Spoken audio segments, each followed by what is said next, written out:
আসসালামু আলাইকুম ভিউয়ার্স, কেমন আছেন সবাই? আশা করি সবাই ভালো আছেন।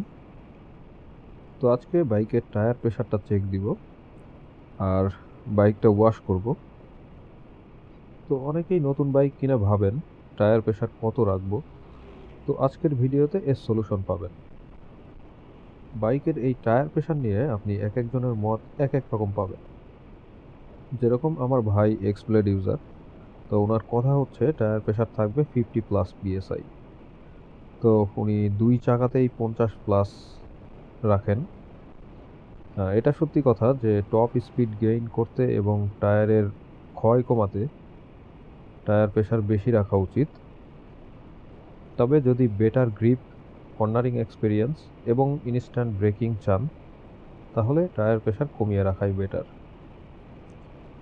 এখন আসি টায়ার প্রেশার কত রাখবেন এই বিষয়ে। আসলে আপনার বাইকে ইনস্ট্রাকশন দেওয়া থাকবে আপনার টায়ার প্রেশার কত রাখতে হবে। যেরকম আমার বাইকে লেখা আছে, দেখতে পাচ্ছেন ফ্রন্টে 28 পিএসআই আর রেয়ারে 33 পিএসআই। তো আমি যেটা করি, ফ্রন্টে 29 থেকে 30-এর মধ্যে রাখি আর রেয়ারে 39 থেকে 40-এর মধ্যে রাখি। তো বাইক ধোয়া মোটামুটি শেষ। আপনারা অবশ্যই কমেন্ট করে জানাবেন বাইকে কত টায়ার প্রেশার রাখেন এবং কতদিন পর পর চেক দেন।